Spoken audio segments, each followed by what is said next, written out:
Nagsimula ang aming problema nung nalaman kong may asawa na pala siya. Magandang araw po sa inyong lahat. Samahan niyo akong bigyan ng buhay at kasagutan ang mensahe ng ating sender na si Ma'am Lina from Tarlac. At narito ang mensahe niya. Hello sir, good evening po. Kung okay lang po sana sir makahingi ng advice about my relationship. Itago niyo na lang po yung name ko sir. Tawagin niyo na lang po akong Lina, 26 years old from Tarlac, may isang anak. At isa po akong public teacher. Ang problema ko kasi sir, yung kalibin ko ngayon sir, na nasa serbisyo din po siya. Nagkakilala kami sir sa isang event noong 2023 lang po. Nagkataon na may ini-escort po sila noon at yun nga po, to cut the story short, nanligaw siya sa akin at dahil gusto ko din naman siya, tinanggap ko ang panliligaw niya. At sa hindi po talaga namin inaasahan dahil wala pa naman sa plano ay nagbunga po ang aming pagmamahalan. Pero ganun pa man, masaya ako sa time na yon dahil mahal ko din naman ang taong ito.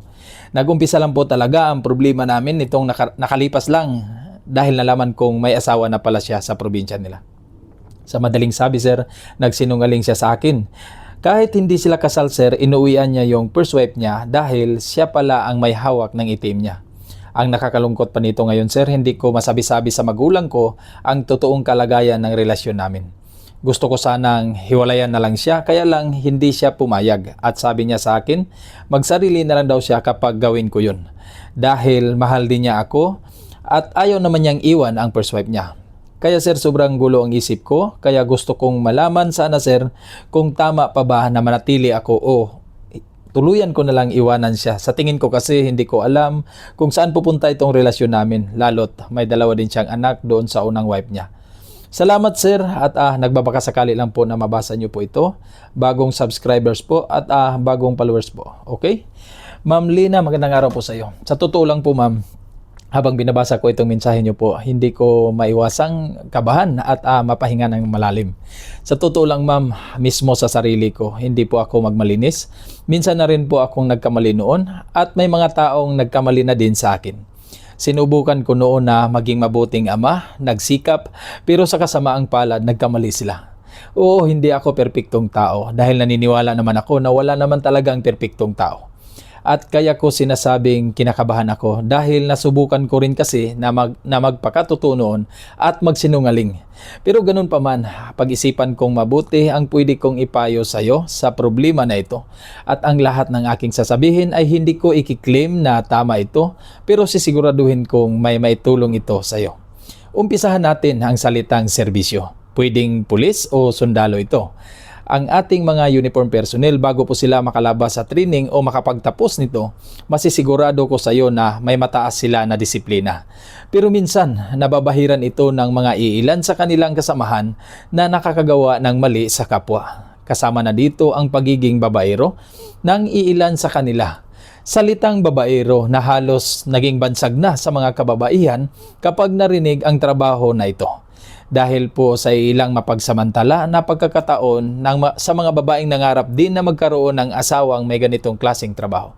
Ang nakakalungkot lang, karamihan sa kababaihan naging biktima ng pagsisinungaling o pinapaasa lang. Yun pala, may mga asawa na pala sa kanilang probinsya. At ang sabi mo ma'am, may asawa na pala siya, regardless pa ito kung kasal man o hindi. Pero inuuwian niya dahil pamilya din niya yun at hindi naman sila naghihiwalay. Ayon yan sa mensahe mo. Kaya masasabi kong malaking problema nga ito, lalo't yun yung may hawak ng itiim ng sahod niya. Naniniwala ako ma'am na hindi mo lang siya minahal noon dahil may tsura siya. Kung hindi, kaya mo siya minahal dahil alam mong kaya kanyang buhayin. Ito naman po talaga ang katotohanan. Kaya lang, akala mo lang pala yun at hindi pala yun magkakatotoo. At sabi mo, gusto mo na sanang hiwalayan lang siya, pero hindi siya pumayag dahil kung gagawin mo, ayon sa kanya, magsasarili siya. Alam mo ma'am, blackmail po ito.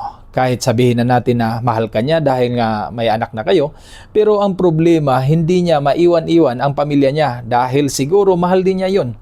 Paano na ngayon ang buhay niyo? Buti sana kung marami siyang pera para masustain niya ang pangangailangan niyong lahat o sabihin lang natin na practical na lang sana pero sa tingin ko, base sa mensahe mo, wala siyang ganun. Kung meron man, nagbabase lang din sa sahod niya. Siyempre alam kong hinihingi mo na sa kanya ang itim niya dahil asawa ka na niya pero hindi niya maibigay sa iyo dahil may humawak na palang iba. Kaya ito ang payo ko sa iyo, ma'am. Kahit sabihin ko pa na mahal ka ng lalaking ito dahil may anak na kayo o napamahal ka na rin sa lalaking ito, tingin ko, ma'am, hindi na po worth it na manatili ka pa sa komplikadong relasyon na ito. Dahil hindi lang mental, physical ang mapiktuhan dito, pati po ang financial na siyang pinakamahalaga sa lahat pagdating sa buhay may pamilya. Wala akong sisihin sa inyong dalawa kasi tingin ko kaya nagsinungaling itong lalaki na ito, pwedeng mahal ka talaga niya. Ako'y naniniwala din na kahit minsan na hindi lahat ang pagsisinungaling ay masama. Minsan nagawa lang ito ng tao dahil totoong gusto nga niya. Dahil minsan iniisip ng lalaki kapag sabihin niya na may asawa siya, siyempre aayaw ka na sa kanya, mabibigo yung totoong pagmamahal niya sa iyo. Pero hindi ko ibig sabihin na tama ito o agree ako nito. Dahil nagdidepende po ito sa isang sitwasyon. At ikaw naman, ma'am, huwag mong sisihin ang sarili mo dahil nagmahal ka lang din ng totoo. Totoo mo siyang minahal noon, kaya masaya ka nga noong nagbunga ang inyong pagmamahalan. At patungkol sa magulang mo, ma'am, sabihin mo sa kanila ang katotohanan para mabawasan ang bigat ng iyong problema. Kung ano ang sasabihin nila, tanggapin mo lang kaysa itago mo sa kanila. Baka mamaya pati sila aasa pa sa wala. Mas masakit yun. Magsabi ka ng katotohanan sa magulang mo kasi sa huli sila pa rin ang tunay mo nakakampi at hindi ka nila iiwanan. Ulitin ko, ma'am, bitawan mo na ang lalaking ito. Huwag kang manghihinayang sa lalaking ito kung wala na siyang ibang paraan para maging dahilan mo na manatili ka.